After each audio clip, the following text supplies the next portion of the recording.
आज तो कमज़ोरी ओपनिंग में इन्होंने फ्रीज लेवल पे भी दिखा दी, बट हाँ ये बॉटम है। मैं उम्मीद करता हूँ बॉटम फिर से प्रोटेक्ट हो जाएगा और थोड़ा बहुत पुल बैक आएगा, देखते हैं क्या होता है। इसके अलावा निफ्टी बैंक 219 पॉइंट इसमें गिरावट है और ये भी 48,800 के आसपास ओपन कर रहा है। ठीक है, टिकाना शुरू हुए 102 पॉइंट की गिरावट, अभी 124 130 पॉइंट गया, निफ्टी 135 पॉइंट गया।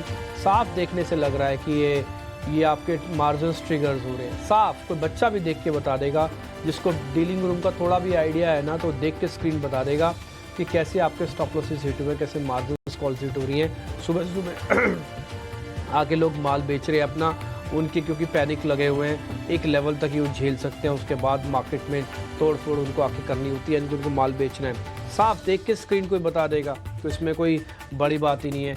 तो ये एक राउंड का और नेगेटिव मार्केट के अंदर लेके आएगा।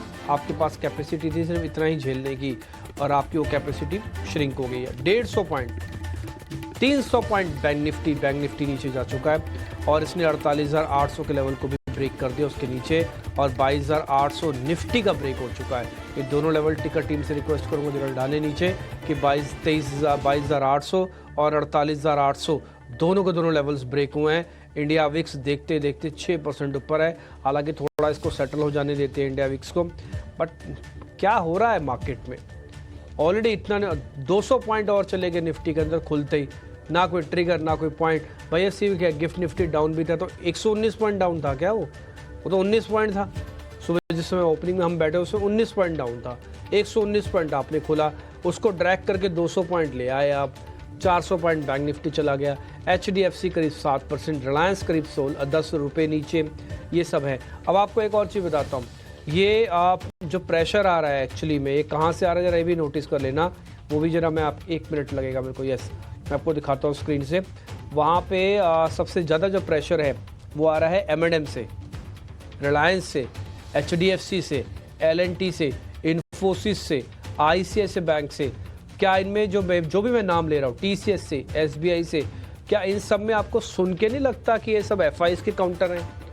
क्या आपको इन सबको सुन के नहीं लगता ये पोर्टफोलियोज के काउंटर्स हैं? आप सबको ये सुन के नहीं लगता कि ये तो लॉन्ग टर्म इन्वेस्टर्स के काउंटर हैं? अगर इस समय सेलिंग प्रेशर इस लेवल पे और इस जगह पर भी आ रहा है ना, तो प्रॉब्लम बहुत सीवियर है।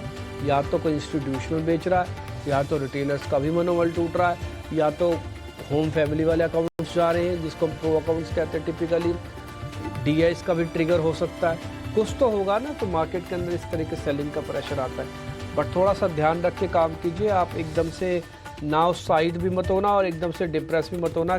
मेरा तो काम है बताना, इसलिए मैं बता रहा हूँ। कई बार कड़वी दवाई हमको भी देनी पड़ती है, हम दे रहे हैं, अब करें क्या? जो दिख रहा है वही बोलना पड़ रहा है। अब मैं आपको खुश करने के लिए बोलूँ, नहीं जी चिंता मत करो जी, अभी आप मार्केट ऊपर आ जाएगा जी, चिंता मत करो। अगर यही मेरे को बोलना हो तो मैं तो 15 दिन से बोल रहा होता, चिंता मत करो मार्केट ऊपर आ जाएगा, चिंता मत करो मार्केट ऊपर आ जाएगा।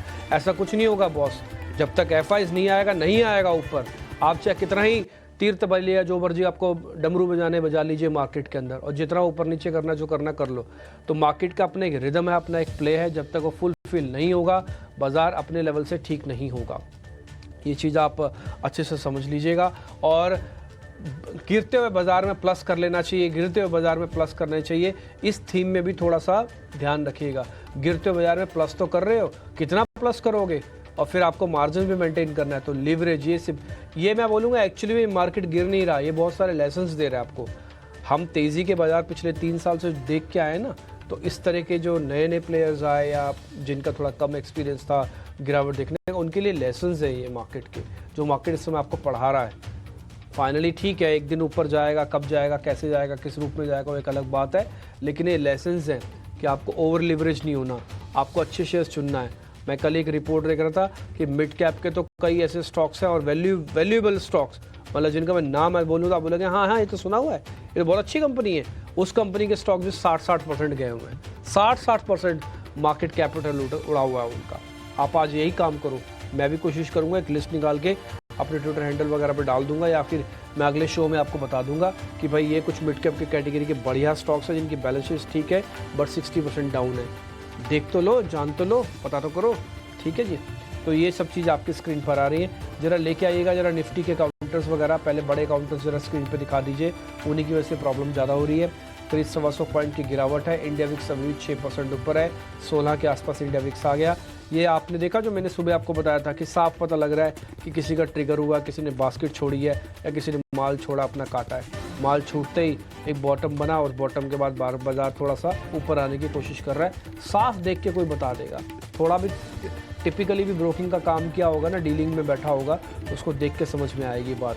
खैर एनी हाउ आगे बढ़ जाते हैं, जरा टॉप गेनर्स वगैरह भी चेक करवा देता हूँ मैं आपको, कहाँ पे कैसे कैसे पोजीशंस बनते हैं, जरा वो भी जल्दी जल्दी देखते जाइएगा।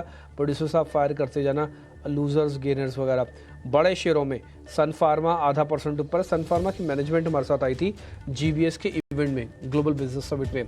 थोड़ी देर में मैं उनकी बाइट भी आपको सुनाऊंगा, उन्होंने क्या बात रखी है थोड़ी देर में। हाँ, इसके अलावा सिप्ला करीब 0.5%, एशियन पेंट, बजाज फिनसर्व और बजाज फाइनेंस, इन सब में हरा निशान दिख रहा है आपको।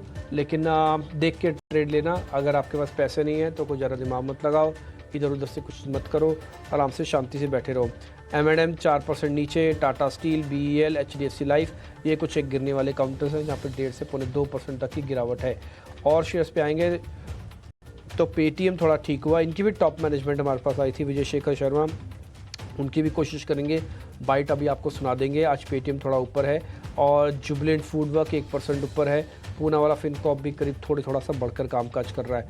दिखाना जरा कमज़ोर काउंटर्स में एक दिखाइए RVNL 3% नीचे, खबर का इम्पैक्ट है। पॉलिसी बाजार भी करीब 2% नीचे आके इस समय कामकाज कर रहा है। कुछ एक और शेयर्स जो मार्केट के अंदर ट्रेंड कर रहे हैं, मनापुरम करीब 6% ऊपर है, सुवन फार्मा करीब 4% ऊपर है, ज्योति CNC करीब 4% ऊपर है। ये शेयर्स भी दिखाओ, स्क्रीन पे थोड़ा हरा भी दिखाओ, इतना डिप्रेस भी मत हो कि बिल्कुल लाल ही लाल छापो।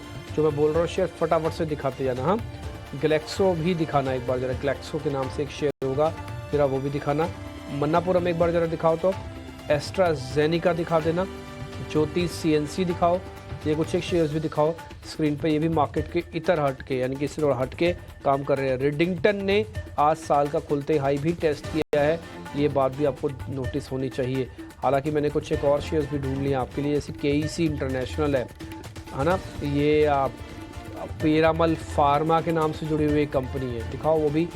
पीरामल फार्मा फटाफट फायर करो प्रोड्यूसर साहब, पीरामल फार्मा, KEC इंटरनेशनल, ये कुछ एक और शेयर्स हैं जो आज चल रहे हैं। हीट में अब आप देख के आना शुरू कर दो स्क्रीन पर। बाजार ने अपनी गिरावट के झटके को काफ़ी अच्छे से एब्जॉर्ब किया। साफ पता लग रहा है किसी को माल छोड़ना था, उसने छोड़ा और उसके बाद बाजार अपनी रिदम में आ रहा है, क्योंकि करीब करीब जो रिकवरी आई है निचले स्तरों से, वो निफ्टी मिड कैप में ये ठीक है 1100 पॉइंट। एक बार मैं ज़रा चेक और कर देता हूँ, मेरे हिसाब से शायद 1100 पॉइंट नहीं होगा, बट मैं फिर भी एक बार चेक कर देता हूँ अभी आपको। ठीक है, तो 1100 पॉइंट की रिकवरी है मिड कैप के अंदर। निफ्टी के अंदर जो रिकवरी आई है वो करीब 100 पॉइंट की आई है, जरा वो भी दिखाना। टिकर टीम नीचे रिकवरी निफ्टी और बैंक निफ्टी की भी डालो। बैंक निफ्टी के अंदर रिकवरी थोड़ी कम है, बट निफ्टी के अंदर ठीक है।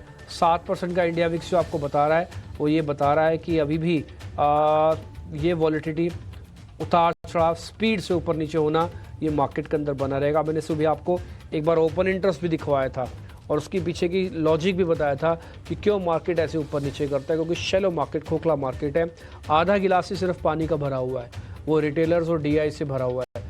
FIs वाला आधा गिलास तो खाली पड़ा है, तो आप थोड़ा भी चलकते हैं तो पानी छलकता है इधर से उधर। FIs का माल भर तो पानी छलकेगा नहीं, जहाँ गिलास लेके जाना वहाँ आराम से पहुँच जाएगा, लेकिन FIs नहीं है। ठीक है, मैं ज़्यादा याद नहीं कर रहा हूँ उनको, बट बता रहा हूँ सिर्फ इतना पॉइंट्स हैं। खैर एनी हाउ, ये कुछ एक हीट मैप भी आपकी स्क्रीन पर आ गए हैं। अब मेरे दोनों से मेहमानों से कनेक्ट करके आपके सामने ट्रेड रखना शुरू करेंगे।